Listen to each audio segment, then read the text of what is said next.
आवत हव बाबा।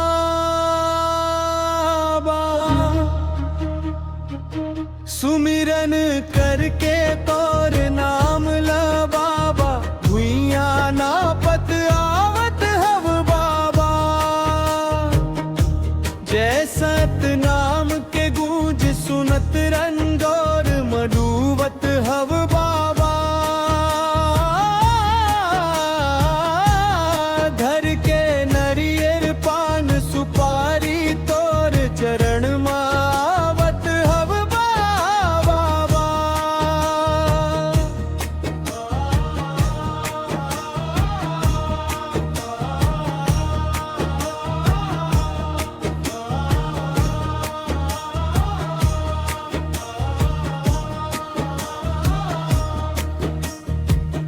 दूर दूर ले भक्त वर आवइये, भक्ति के जोत जलाया। सफेद ध्वजा लहरावत किख थे, सतनाम के गुन गुनाए। मन के अंधियारी मिट जाते, दर्शन पावत हव बाबा। सुमिरन करके तोर नाम ल बाबा, भुइया नापत आवत हव बाबा। धर के नरियर पान सुपारी तोर चरण मायावत हव बाबा। सुमिरन करके तोर नाम ल बाबा, भुइया नापत आवत हव बाबा।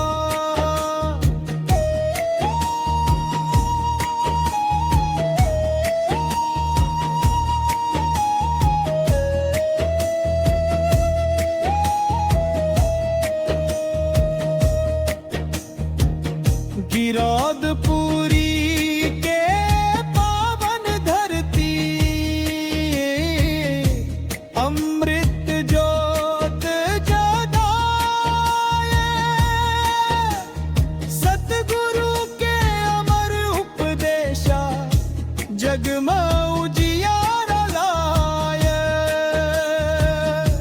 भटके मन खेल राह दिखावत, सत के दीप जलावत बाबा। सुमिरन करके तोर नाम ल बाबा, भुइया नापत आवत हव बाबा। घर के नरियर पान सुपारी तोर चरण मावत हव बाबा। सुमिरन करके तोर नाम, भुइया नापत आवत हव बाबा।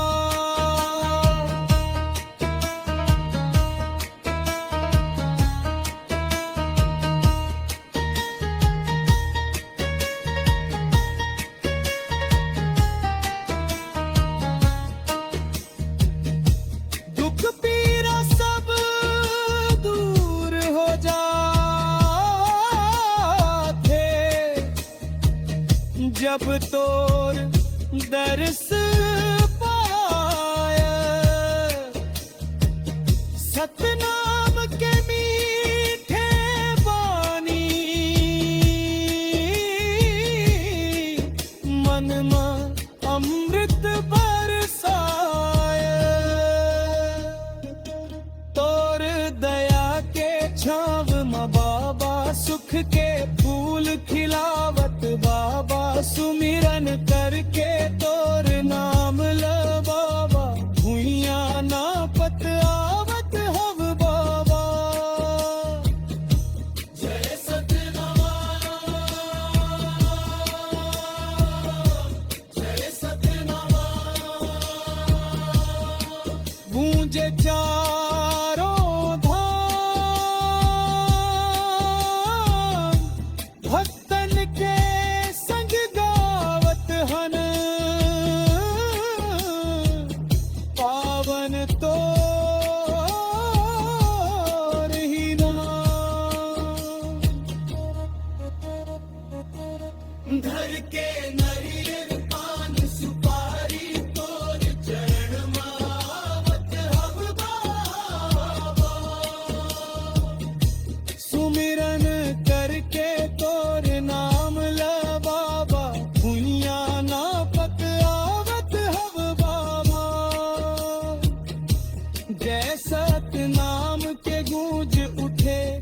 भक्ति में डूबत हव बाबा धर के नरियर पान सुपारी तोर चरण महावत हव बाबा सुमिरन करके तोर नाम ला बाबा भुइया